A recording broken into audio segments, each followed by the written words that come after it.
Economics के classes 4 classes देने के बाद इकोनॉमिक्स के सिलेबस को हम वहीं पर डिमांड खत्म होने पर ही रोक देते हैं और आ जाते हैं आज के डेट में आप लोगों के सामने बिजनेस स्टडी का क्लास लेकर।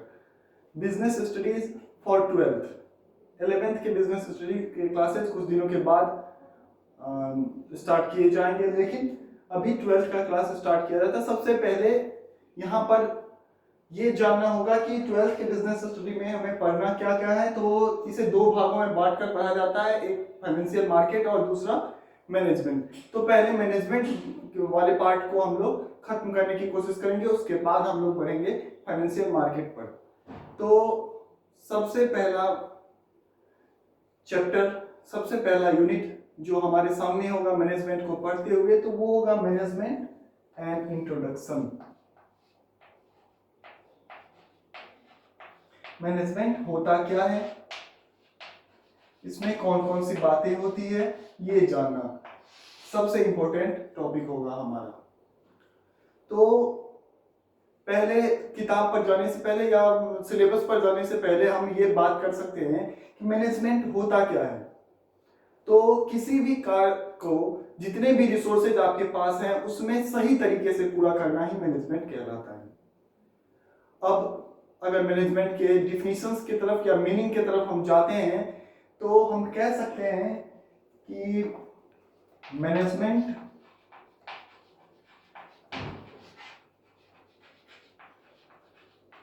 is a process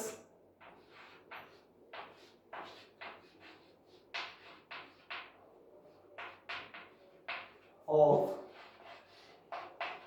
getting work done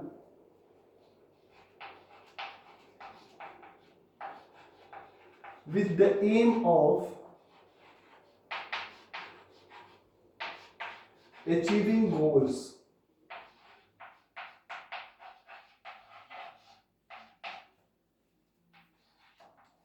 Achieving goals effectively and efficiently.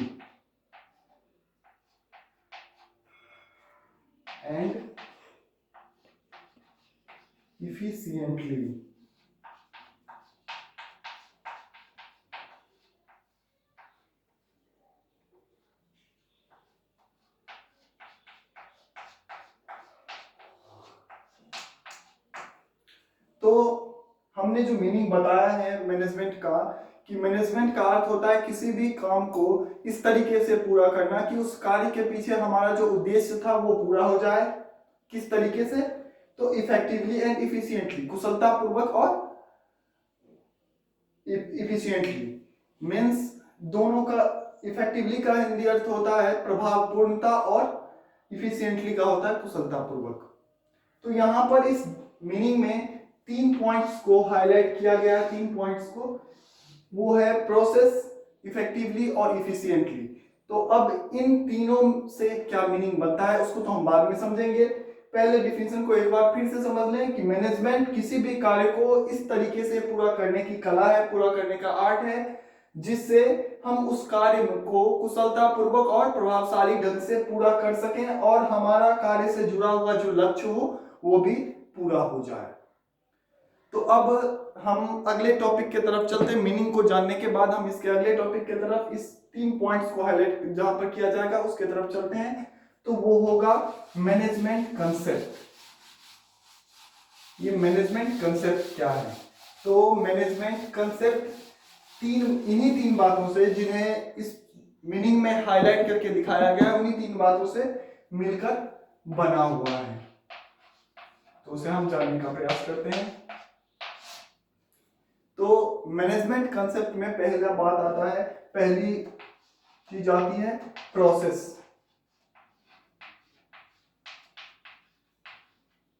दूसरा इफेक्टिवली,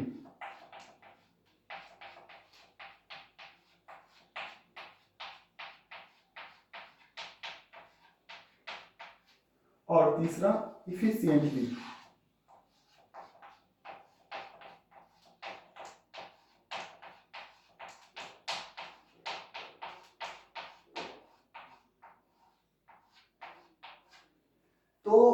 इन तीनों वर्ड से मीनिंग क्या है?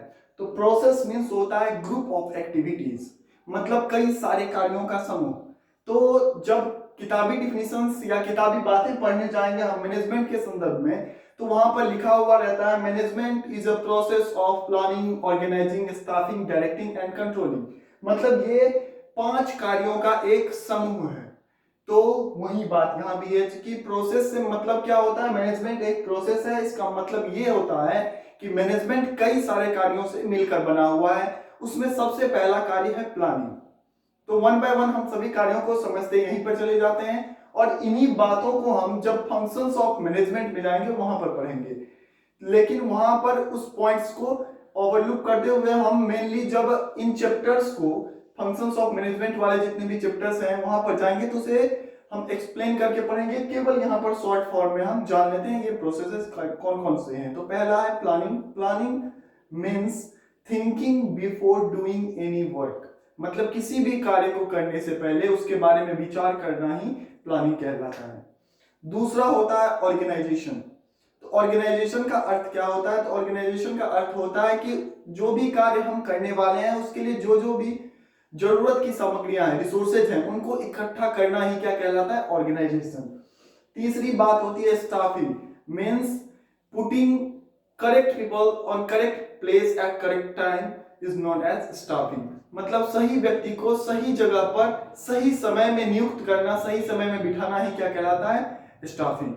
और चौथा पॉइंट होता है डायरेक्टिंग, मींस जिन व्यक्तियों को हम कार्य पर रख रहे हैं, जिन व्यक्तियों को हम कार्य पर निर्धारित कर रहे हैं, उन व्यक्तियों को कार्य किस तरीके से करना है ये समझाना ही डायरेक्टिंग कहलाता है। और पांचवा प्रोसेस, इस प्रोसेस में पांचवा फंक्शन होता है कंट्रोलिंग का, कि हम जो रिजल्ट चाहते हैं किसी भी कंसर्न से, हम जो रिजल्ट चाहते हैं किसी भी ऑर्गेनाइजेशन से, उससे यदि हमें विपरीत रिजल्ट मिल रहा है या उससे वैरी करता हुआ रिजल्ट मुझे मिल रहा है, तो उस वैरी करते हुए रिजल्ट को हम अपने डिजायर्ड रिजल्ट्स के कितने करीब ला सकते हैं, कैसे करीब ला सकते हैं, वो सिखाया जाता है कंट्रोलिंग प्रोसेस में।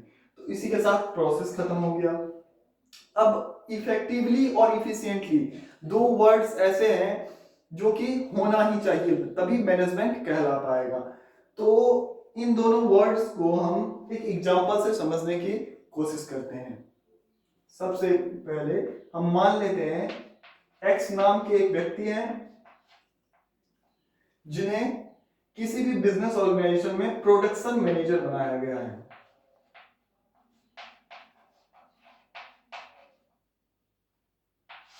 प्रोडक्शन मैनेजर का अर्थ जो व्यक्ति उत्पाद को नियंत्रित करता है, मींस उत्पादन कितना होना चाहिए ये सिक्योर करता है, ये इंश्योर करता है, तो उस व्यक्ति को हम प्रोडक्शन मैनेजर कहते हैं। तो प्रोडक्शन मैनेजर बनाया गया और इनको एक टारगेट दिया गया कि आप 100 यूनिट गुड्स का प्रोड्यूस पर डे करें, और आपको इन यूनिट्स में एक यूनिट बनाने के लिए कम मैक्सिमम एक्सपेंसेस जो होना चाहिए वो होना चाहिए 150 रुपये मान लेते हैं, ये एक हाइपोथेटिकल एग्जांपल है। तो इसको टारगेट मिला कि 100 यूनिट प्रोड्यूस करो 150 रुपये पर यूनिट के दर से, और वो कितने दिनों में? एक दिन में। अगर ये व्यक्ति, दो तरह की बातें हो सकती है, ये या तो सही समय पे सही काम पूरा कर लेगा, मीन्स एक दिन में 100 यूनिट मैन्युफैक्चर कर लेगा, वो भी 150 रुपए के रेट से। यहां पर और दो बातें भी हो सकती है। सबसे पहली बात कि ये एक दिन में केवल 90 यूनिट मैन्युफैक्चर कर पाता है, या फिर ये अपने 100 यूनिट के टारगेट को पूरा करने के लिए 2 दिन लगा देता है, और कॉस्ट जो का त्यों है, या फिर कॉस्ट कुछ कम ही आता है, मीन्स 140 रुपए बनाता है, लेकिन वो जो है इस 100 यूनिट को बनाने के लिए 2 दिन लगा देता है। तो इसका मतलब क्या हुआ? इसका मतलब हुआ कि ये प्रोडक्शन मैनेजर इफेक्टिव नहीं है, ये केवल इफिशिएंट है। मींस किसी भी कार्य को कम से कम रिसोर्सेज में तो ये पूरा कर सकता है, लेकिन जो टारगेटेड समय है, जो निर्धारित समय है उसके पास दिया गया, उसमें वो उसे पूरा नहीं कर पाया। और एक बात हो सकती है कि ये 100 यूनिट्स पूरा कर लेता है,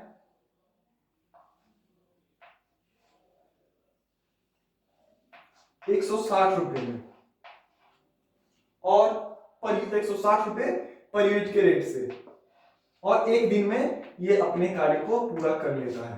तो यहां पर क्या बात देख रहे हैं कि जितना टाइम टारगेट दिया गया था उसमें इन्होंने अपने कार्य को पूरा कर लिया, इसका मतलब ये इफेक्टिव हैं।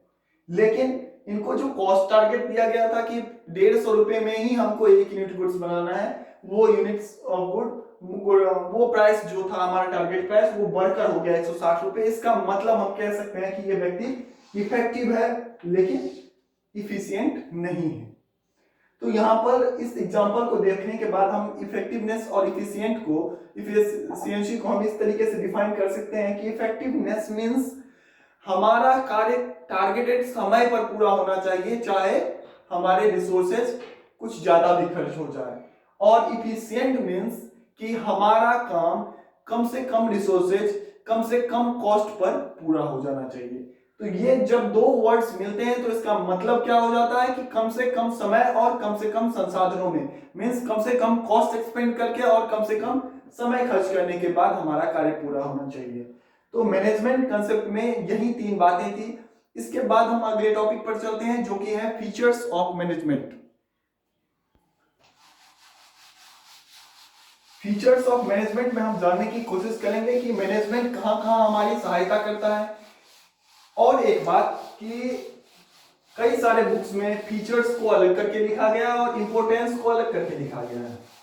तो यहां पर हम फीचर्स और इंपोर्टेंस को अलग अलग करके नहीं देखने वाले हैं, उन दोनों को हम एक ही पॉइंट्स में देख लेते हैं, क्योंकि एक कार्य को करने में जो मदद करता है हमारी मैनेजमेंट, किसी भी कार्य को सक्सेसफुली डन करने में जो हमारी मदद करता है मैनेजमेंट, वही उसका इंपोर्टेंस हुआ और वही उसका फीचर हुआ। तो यहां पर जानने की कोशिश करते हैं फीचर्स के बारे में। इस पॉइंट को कई सारे बुक्स में कैरेक्टरिस्टिक्स के नाम से भी जाना जाता है। तो सबसे पहला फीचर इसका होता है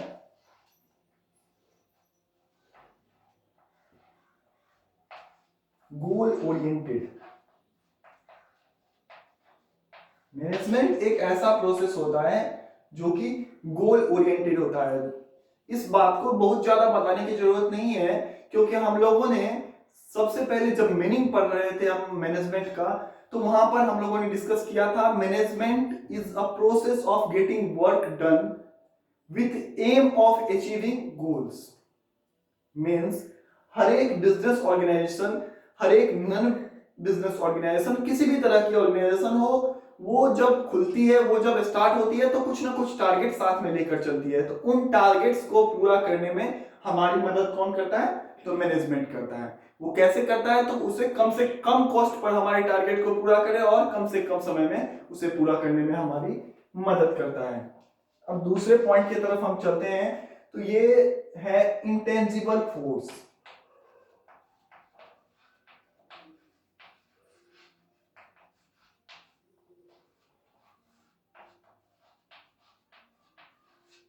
तो इंटेंजिबल फोर्स मींस होती है अदृश्य शक्ति।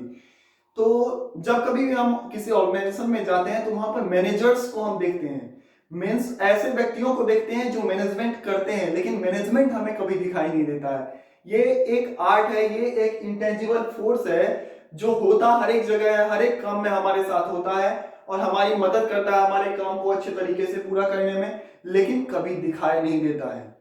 तीसरे पॉइंट की तरफ अगर हम चलते हैं तो मैनेजमेंट मल्टी डायमेंशनल होता है।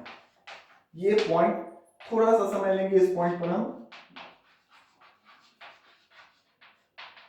मल्टी डायमेंशनल, बहुआयामी, मतलब एक एरिया ही नहीं, ये कई तरह की बातों को डिटेक्ट करता है, उसमें कमियों को दूर करने का प्रयास करता है। तो मल्टी डायमेंशनल होने के कारण इसके कौन कौन से डायमेंशन है उसे जानने का हम प्रयास करते हैं। तो सबसे पहला होता है मैनेजमेंट ऑफ पीपल,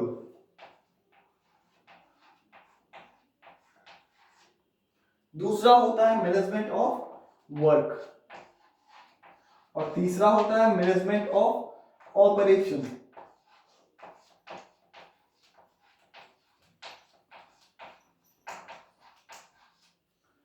किसी भी तरीके का ऑर्गेनाइजेशन में हम लोग जानते हैं कि मैनेजमेंट की आवश्यकता होती है। तो हर एक ऑर्गेनाइजेशन में कुछ लोगों की भी आवश्यकता होती है, ह्यूमन रिसोर्सेज की भी आवश्यकता उतनी ही महत्वपूर्ण होती है जितनी मैनेजमेंट की। तो मैनेजमेंट का पहला काम है कि हर एक बिजनेस ऑर्गेनाइजेशन में कई तरह के लोग होते हैं, अलग अलग विचारधारा वाले लोग होते हैं, जिन्हें एक साथ काम करना होता है और अपने टारगेट को, एक ही टारगेट को पूरा करना होता है।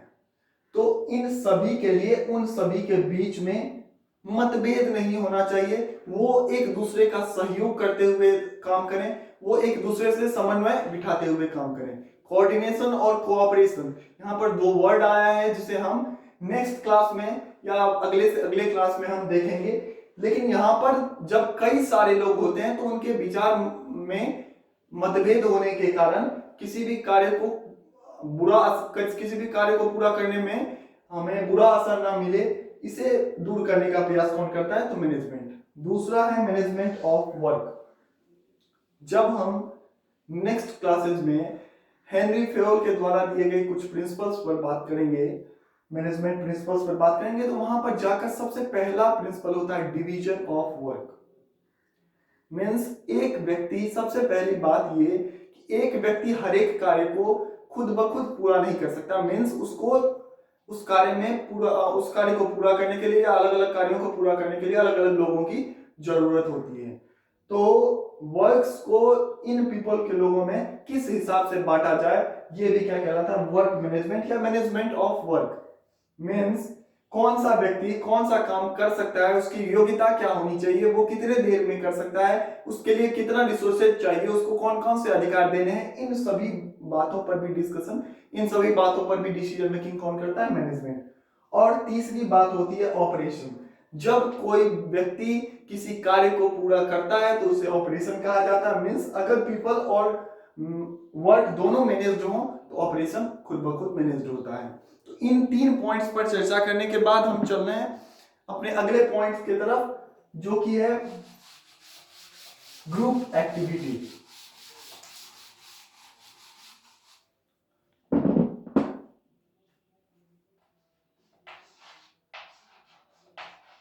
ग्रुप एक्टिविटी, इसके बाद भी कुछ हमारे सामने पॉइंट्स आएंगे जिन्हें हम पहले राइट डाउन कर लेते हैं, उसके बाद उस पर चर्चा करते चले जाएंगे। 5वां है ऑल परवेशिव।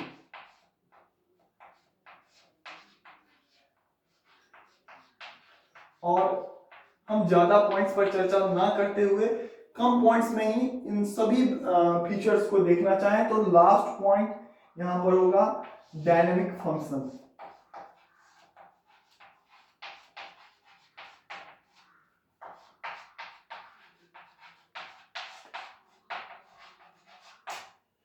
तो ग्रुप एक्टिविटी मीन्स जब मैनेजमेंट, आप एक सिंपल सा एग्जांपल देख लें, जब किसी कार्य को हम करते रहते हैं तो उस कार्य में आपके घर पर एक मामूली सा कोई फंक्शन होता है, उस कंडीशन में बहुत सारे कार्य राइज होते हैं। तो मीन्स बहुत सारे लोगों के द्वारा वो किए जाते हैं, अकेले तो कोई सभी काम पूरा नहीं कर सकता है अच्छे तरीके से, तो इसी कारण सभी कार्यों को अलग अलग लोगों में उसके अधिकार के साथ बांट दिए जाते हैं। तो अब जब ग्रुप एक्टिविटी है तो एक दूसरे में लोगों को एक दूसरे के साथ मिलकर एक टारगेट को अचीव करने के लिए काम करना होता है। तो इसी कारण हम कह सकते हैं management is a group activity. और इसके बाद है all pervasive. All pervasive means जो हर एक जगह विद्यमान हो।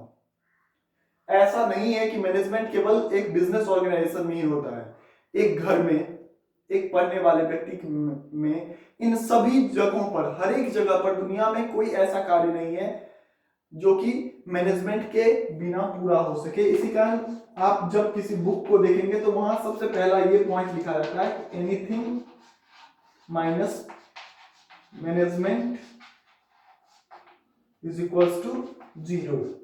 मीन्स किसी भी कार्य से अगर मैनेजमेंट को हटा दिया जाए तो हमारा रिजल्ट अनफेवरेबल ही आएगा। तो मैनेजमेंट हर एक कार्य को पूरा करने में, सही ढंग से पूरा करने में हमारी मदद करता है। और लास्ट है डायनेमिक फंक्शन। तो हम देखते हैं कि हमारे चारों ओर जो चीजें होती है वो कंटिन्यूअसली चेंज होती रहती है। तो उन चीजों को अपने बिजनेस में अडॉप्ट करने के लिए हमें मैनेजमेंट को कंटिन्यूअस फ्लेक्सिबल रखना पड़ता है, और इसी कारण मैनेजमेंट एक डायनेमिक फंक्शन है। तो इस पॉइंट्स के बाद, फीचर्स तक पहुंचने के बाद हम इस क्लास को आज एंड करने जा रहे हैं और नेक्स्ट टॉपिक हम अगले क्लास में बात करेंगे।